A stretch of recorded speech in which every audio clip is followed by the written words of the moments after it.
आ रही है। आज की दूसरी बड़ी खबर का रुख करते हैं। स्वतंत्रता दिवस से पहले मुंबई से बुरी खबर आई है। मुंबई में भारतीय नौसेना के पनडुब्बी सिंधु रक्षक में कल रात जबरदस्त धमाके हुए। सिंधु रक्षक के साथ खड़ी एक और पनडुब्बी भी तबाह हो गई।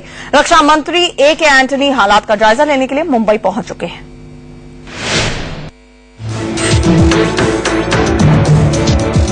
आजादी की सालगिरह से ठीक एक दिन पहले मुंबई के कोलाबा की ये तस्वीरें सबसे मनहूस खबर लेकर आईं। आधी रात के थोड़ी देर बाद नौसेना की पनडुब्बी INS सिंधु रक्षक में भयंकर आग लगी और उसमें जबरदस्त धमाके हुए।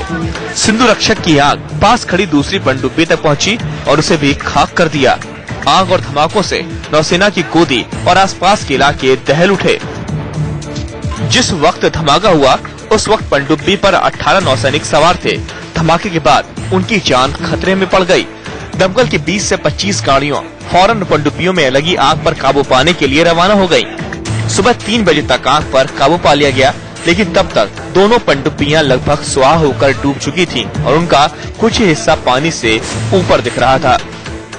जो सिंधु रक्षक में जितने भी लोग सवार थे उस वक्त, हालांकि नेवी ने बताया है करीबन 18 लोग उस वक्त सवार थे और उसमें इतना अफरा-तफरी का माहौल मच गया, किसी को कुछ समझ में नहीं आ रहा था। उस वक्त अधिकतम लोग पानी में कूद गए क्योंकि अपनी जान बचाने के लिए। 1971 के बाद ये भारतीय नौसेना के इतिहास का सबसे भयानक हादसा है। पाकिस्तान के साथ युद्ध के दौरान 9 दिसंबर 1971 को भारतीय नौसेना का पोत खुखरी 18 अधिकारियों और 176 सैनिकों समेत डूब गया था। खुखरी के अस्त्र शस्त्र के भंडार में विस्फोट हुआ था और मिनटों में वो डूब गया था। 42 साल बाद नौसेना के इतिहास में एक और काला पन्ना जुड़ गया। I briefed PM also about this tragedy. Okay. I spoke to Naval Chief today morning. Grace lost to all of us. Latest tragedy in the recent time. I feel sad about that. I feel sad about also those Navy personnel who lost their lives in the service of the country. Antony के बयान से साफ हो गया है कि हादसे में कुछ नौसैनिकों की जान भी चली गई। सबसे बड़ा रहस्य सिंधु रक्षक में लगी आग को लेकर बना हुआ है कि आखिर इतना बड़ा हादसा कैसे हुआ। धमाके के पीछे कई कारण गिनाए जा रहे हैं, जैसे शॉर्ट सर्किट, बैटरी में समस्या और शस्त्रागार में धमाके।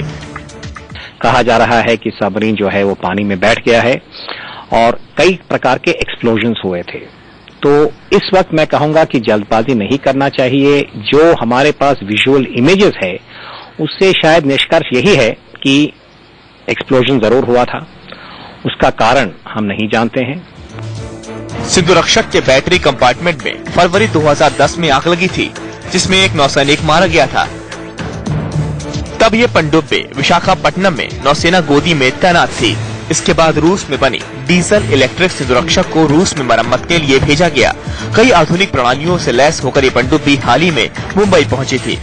INS सिंधु रक्षक में क्लब S क्रूज मिसाइलों को तैनात किया गया था, जो 200 किलोमीटर तक मार करने में सक्षम है।